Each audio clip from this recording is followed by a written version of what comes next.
আসসালামু আলাইকুম বন্ধুরা, সবাই কেমন আছেন? আশা করি সবাই ভালো আছেন। আমিও ভালো আছি।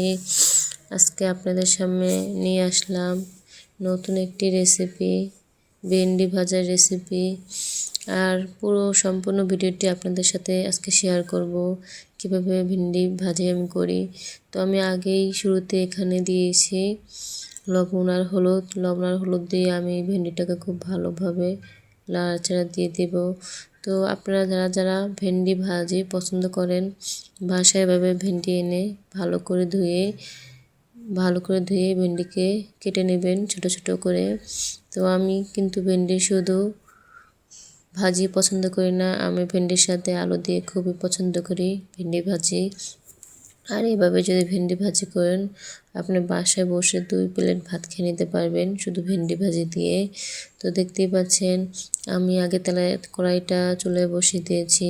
তো ভেন্ডি ভাজা করার জন্য আমি এখানে তেল দিয়েছি। আর তেলটা খুব বেশি পরিমাণ দিতে হয়, কারণ ভেন্ডি ভাজলে তেলটা একটু বেশি দিলে ভেন্ডি ভাজিটা খুবই মজা হয়, খুব অসাধারণ লাগে খেতে। তো আমি এখানে ভালোভাবে তেলটা দেওয়ার পর এখন আমি এখানে দিয়ে দিয়েছি 1 কাপ পেঁয়াজ কুচি এবং পেঁয়াজের সাথে কেটে রাখা কিছু কাঁচামরিচ। তো আমি ভালোভাবে কাঁচামরিচ আর পেঁয়াজ ভালো করে ভেজে নেব।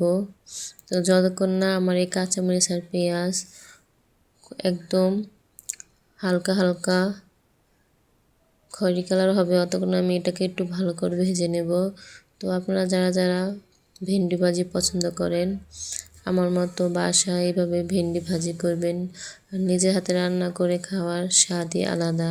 তো আমি খুব ভালোভাবেই ভেন্ডি ভাজি করতে পারি, এবং ভেন্ডি না আমি আরও অনেক রকম সবজি ভাজি করতে পারি। যখন যে সবজি শীতে যখন যে মৌসুমে যে সবজি আসে, তখন আমি সেই সবজি ভাজি করে ভাত খাই। যারা মাছ খেতে পছন্দ করেন না, তারা এভাবে ভালোভাবে বাজার থেকে সবজি কিনে এনে খাবেন। অনেকে মাছ পছন্দ করে না, অনেকে ভাজি পছন্দ করে, সবজি ভাজি পছন্দ করে। তো যারা যারা সবজি পছন্দ করেন, আমার মতো সবজি এনে রান্না করে খাবেন। অনেক সময় যখন ঘরে তরকারি থাকবে না, তখন এভাবে বাজার থেকে কিনে সবজি দিয়ে দিনটা পার করে দেবেন। তো আমার ভিডিওটি কিন্তু এতটুকু দেখতে পাচ্ছেন যে আমার পেঁয়াজটা হয়ে আসছে। তো আমি তারপর পেঁয়াজটাকে একটু ভালোভাবে নাড়াচাড়া দিচ্ছি, যাতে পেঁয়াজটা কোনো সাইডে পুড়ে না যায়। তো দেখেন আমার পেঁয়াজটা ভাজা হয়েছে। তো যারা যারা কী সবজি পছন্দ করেন কমেন্ট করে জানাবেন। আমি তো ভেন্ডি খুবই পছন্দ করি। আপনারা কী সবজি পছন্দ করেন কমেন্ট করে জানাবেন। তো ভেন্ডি ভাজতে হলে তেমন কোনো কষ্ট নেই, খুব কষ্ট ছাড়া খুব অল্পতে ভেন্ডি ভাজি করা যায়। আর আমার বাচ্চারাও ভাজি খুব পছন্দ করে। আর আমি তো যখন বাচ্চাদের জন্য ভাজি করি, তখন আমি কোনো রকমভাবে ঝাল দিই না। আমার বাচ্চারা তো ঝাল খেতে পছন্দ করে না, তো তাদের জন্য ঝাল ছাড়াই আমি ভাজি করি। তো কাঁচামরিচ দিই না, কাঁচামরিচ ছাড়া তাদের জন্য শুধু পেঁয়াজ আর হলুদ দিয়ে ভাজি করে নিই। তো এখানে আমি আগে দিয়ে দিলাম সেই কেটে রাখা আলু। তো আমি পিস পিস করে আলুগুলো কেটে রেখেছিলাম। তো কাটার পর আমি এখানে দিয়ে দেব সেই পিস পিস করে কেটে রাখা ভেন্ডি। তো ভেন্ডিগুলো দেওয়ার পর আপনারা আগে দেখতে পেয়েছেন যে আমি এর সাথে কী দিয়েছিলাম। হলুদ লবণ আগে দিয়ে দিয়েছি। তো এখন আমি এখানে দিয়ে দেব তো ধনিয়া পাতা। তো ধনিয়া পাতা দিলে আমার ভেন্ডি ভাজিটা হয়ে যাবে।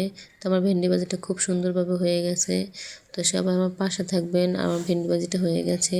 তো আমার ভিডিওটি যদি ভালো লাগে সবাই লাইক কমেন্ট শেয়ার করে দিবেন, এবং সবাই ভালো থাকবেন। আর ভেন্ডি ভাজির কালারটা কেমন হয়েছে এবং দেখতে কতটা লোভনীয় হয়েছে কমেন্ট করে জানাবেন। এভাবে কি আপনারাও বাসায় ভেন্ডি ভাজি করে খান কি না তা আমাকে জানাবেন। এবং প্রত্যেকটা সবজি এভাবে শীতের মৌসুমে ভাজি করবেন, এবং কী সবজি ভাজি করবেন তখন কমেন্টে জানাবেন যে আপু আমি এগুলো পছন্দ করি, আমার মতো আপনারাও বলবেন। তো সবাই ভালো থাকবেন, পাশে থাকবেন।